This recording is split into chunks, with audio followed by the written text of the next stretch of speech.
Europe 1, il est 8h34, la revue de presse. Avec Natacha Polony. Bonjour Natacha. Bonjour Thomas, bonjour Julie et bonjour à tous. Ce matin, une de vos journaux, on déploie l'arsenal lourd. Le Parisien, terrorisme, sommes-nous bien protégés? Le Monde, lutte antiterroriste, Valls mise sur un renforcement des moyens. Le Figaro, terrorisme, la police renforcée, la justice à la traîne. Mais l'opinion douche un peu les ardeurs. Ces ex-militaires français reconvertis dans le djihad. Pendant ce temps, Libération prévient, ma laïcité va craquer.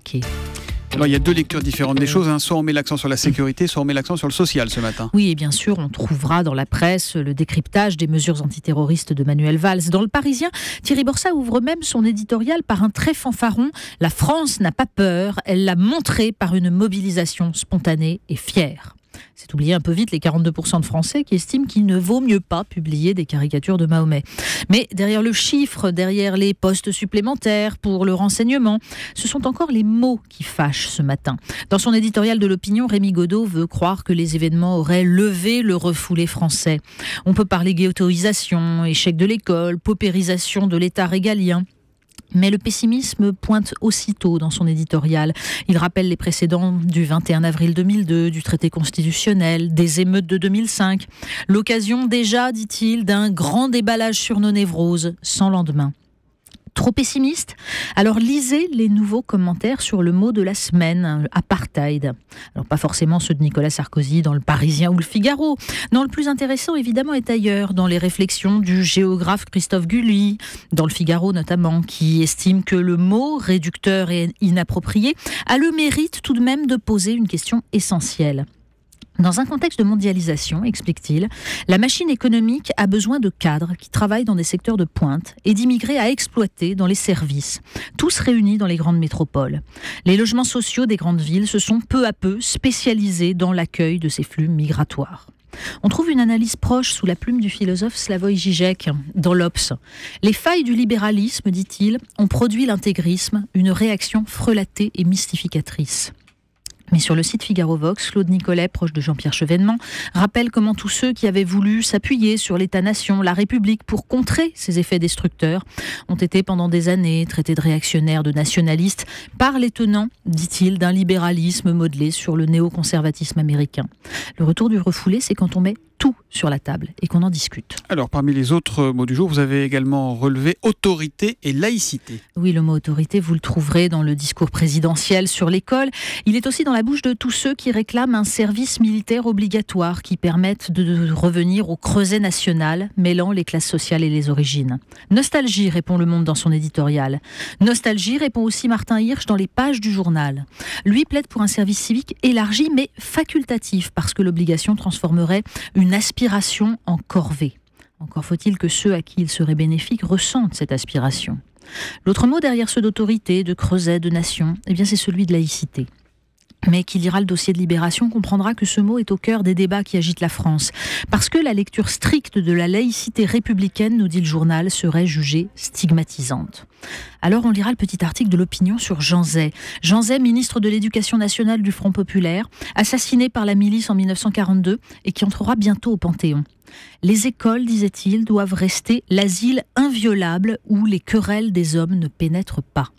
La phrase, citée par François Hollande lors de ses vœux à l'éducation nationale, réjouira ceux qui plaident pour que l'école soit un sanctuaire voué à la transmission des savoirs. Tout à fait autre chose à présent. Qui fait les courses chez les Polony? Alors, est-ce vraiment autre chose? Parce que c'est un choix de société. Mais ce n'est pas moi. Oui, c'est un autre débat qui nous raconte aussi la France de 2015. Les courses sont-elles une corvée? Une étude reprise par Libération et Le Parisien montre que les Français consacrent 2h41 aux courses. Alors Le Parisien nous fait une lecture positive, sympa, oui, par semaine. Lecture sympa, avec réduction des inégalités hommes-femmes et tout. Alors que Libération insiste sur le fait que la proportion de gens qui vivent les courses comme une contrainte désagréable a doublé depuis 1974. Et que la majorité des Français, c'est d'ailleurs peut-être lié, fait ses courses une fois par semaine dans la grande distribution. Traduction, peu de produits frais, du bas de gamme pas cher. Est-ce un hasard? L'hebdomadaire Politis signale l'installation près de Tours d'une nouvelle ferme-usine. 2200 vaches et chèvres concentrées pour concurrencer le lait bon marché venu de Pologne et d'Allemagne. Elles ne verront jamais un brin d'herbe. Le Figaro, quant à lui, publie une étude sur le temps de travail nécessaire avec un salaire médian, pour acheter des produits de consommation. Alors des baskets, c'était 2 heures en 1984, 1 heure aujourd'hui, donc ça a baissé. Une télé, 14 jours en 1984, 6 jours seulement aujourd'hui. Une baguette, c'est équivalent 3 minutes. Un appartement à Paris, 13,3 ans en 1984, 23,5 ans aujourd'hui. Une facture d'eau, 17 heures en 84, 31 heures aujourd'hui.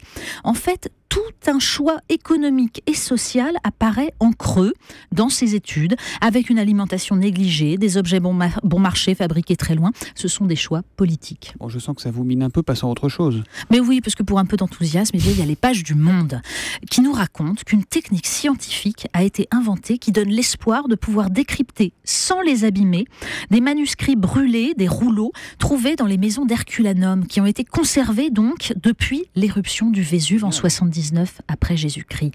Et dedans, des fragments inconnus, d'Épicure, d'Aristote. C'est toute la mémoire d'une civilisation dont nous sommes les héritiers. Mais est-ce que nous le savons encore ? C'est donc à lire dans Le Monde. On termine d'une époque à l'autre, là, vraiment. Oui, là, on entre vraiment dans la modernité. Les Inrocks nous annoncent que dans la série des innovations radieuses, les chercheurs de l'université de Bristol ont mis au point un système à ultrasons qui permet de sentir des formes immatérielles. Donc, on va pouvoir vous faire croire que vous touchez, alors je sais pas moi, un requin virtuel, vous savez, la peau du requin, une arme dans un jeu vidéo, etc. Bientôt, vous croirez sentir le vent sur votre visage, le ruisseau sur votre main. Plus besoin de se donner la peine de vivre, le monde sera dématérialisé. Bon, les balles des djihadistes, elles sont bien réelles, mais qui s'en souciera encore dans le meilleur des mondes ? La revue de presse de Natacha Polony, tous les matins à 8h30. À demain matin, Natacha. Europe 1, il est 8h40. Et il est prêt, il arrive, c'est Nicolas Canteloup. 6h-9h, Thomas Soto.